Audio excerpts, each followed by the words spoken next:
Here we are at part 4, and we're doing an orientation of the human body, and specifically we're considering negative feedback homeostasis. And the idea here is that we're going to produce some condition or substance which will exist in the adequate amount, just the, just right amount, and then it will be swept away and we'll need to make more, or it'll be adequate in its location to turn off the system. And I listed for your viewing pleasure here a couple negative feedback situations, one of which is a biosynthetic pathway. The substrates turn on the enzyme, the product turns off the enzyme, unless it is itself a substrate which turns on the next enzyme and gives us the final product. This final product is swept off to where it needs to be at a certain level. Okay, so we're going to turn off. This system will be off as long as there is an adequate amount of product and we haven't synchronously added new substrate. Here we have a system in which we're looking at hormones, actually, and we're looking at the pituitary hormones, LH, FSH, turning on the output of estrogen, progesterone, testosterone in female and male individuals. Notice that the FSH produces sperm or ova. Okay, and there's additional feedback systems from that aspect of the gonads that also feed back and turn this off.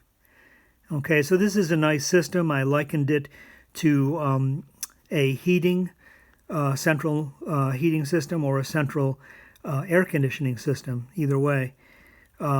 I don't know if you've ever been in a home where you had central heating and you had a housemate who decided to introduce a space heater, and they decided to dry their socks on a space heater or whatever they're using that for. And basically it kind of defeats the global system. Okay, and so that's what this is all about, the use of steroids. It might be for a variety of reasons. And I had mentioned before that one person who admitted to it early on in sports events was a guy named Lyle Alzado on the cover of Sports Illustrated some many years back. And he had been using steroids. And what the steroids do is it takes the place of this output, certain aspects of the output. The unfortunate side effect of introducing a steroid is that it turns off the system, right? So you get the benefit of the product, but you've actually turned off a global system in the human body, which has consequences. What are the consequences? The consequences would be that these tissues down here no longer are stimulated. They are left dormant and they ultimately could atrophy. When the system is not working, it's sort of a use it or lose it situation in some cases in which the system becomes less effective over time, unless it's engaged in its normal practices. Right, so we have too much negative feedback by the introduction of a steroid. What else are steroids used for? They're used for birth control. So there are some, when steroids are used at a significant level for any reason, it could be prednisone. Some people use cortisone or prednisone to reduce inflammation. So there's a variety of reasons for using steroids in the body. This is a very exogenous introduction to an endogenous system, which works well. And when the exogeny interrupts the endogeny, we have problems. Okay, so I wanted to bring that to your attention. The next thing we have to look at is the other form of homeostasis, which is positive feedback. So positive feedback, basically there are only positive stimuli. There are no negative stimuli to the homeostasis. One such example that we'll be looking at will be childbirth and fetal development.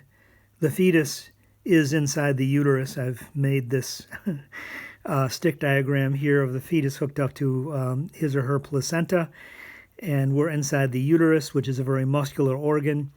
Over time, estrogen will stimulate the production of receptors for oxytocin on this muscular organ.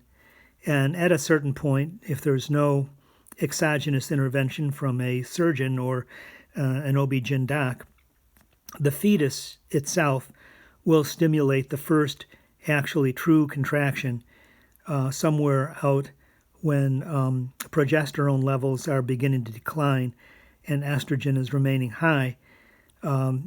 This individual here will provide the first stretch contraction. The stretch contraction will go up into the mother's brain and will stimulate the output of oxytocin, which will bind to these now mature receptors and cause further contraction. And the further contraction will stimulate the stretch receptor again to go up to the brain and produce more oxytocin.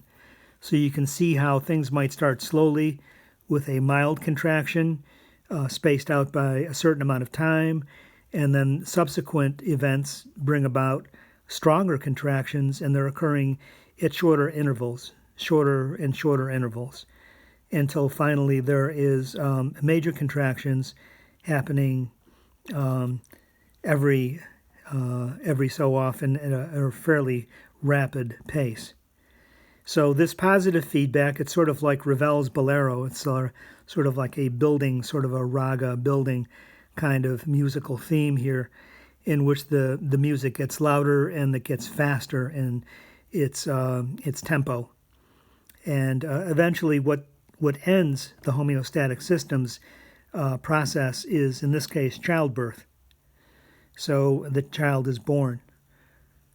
Okay, and that ends, and of course there's also a placenta that is yet to be born after the child is born. And then there's more oxytocin because the child is breastfeeding.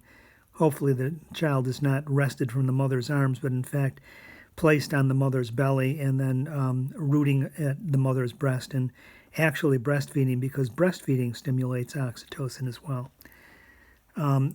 How do males get to experience this experience since they lack a uterus is that they have this other unit here called a stomach. So you can imagine over here I could have drawn a stomach, and I could have a vagus nerve coming to the stomach, and I could have Thanksgiving dinner in the stomach. And usually it doesn't really have to be Thanksgiving dinner. It could be any amount of food, but the stomach is going to have to metabolize the food initially down to a millimeter in size of particle diameter in order to leave the stomach to get to the small intestine. And so there is a certain amount of chugga-chugga activity, mixing and sort of vigorous manipulation of the food with digestive enzymes and hydrochloric acid in the stomach. And it can be a brief episode. It can be, if it's something like water or juice, there's no episode at all because there's nothing to break down. Water or juice will pass through a millimeter opening. If it's fruit or something that's already fully digested, again, it's a brief episode. If it's vegetables and if it involves animal proteins, and especially if it involves fats, then the proteins and fats really slow things down to a number of hours of activity, sometimes as much as 10 or 12 if it's highly complex, like pizza, for instance.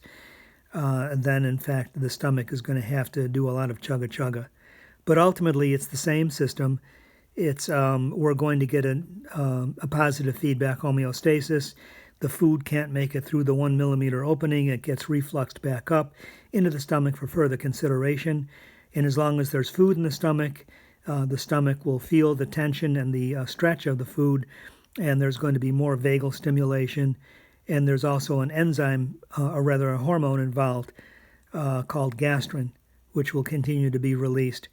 And there's more activity until finally all of the food is down to a millimeter in size, or there's usually a once or twice a day migrating motility action in which all the sphincters of the digestive system open, and you eventually get the passage of the food by that manner if you can't possibly metabolize it in the time allotted. Okay, so that takes care of positive and negative homeostasis. So we're dealing with either of those two systems.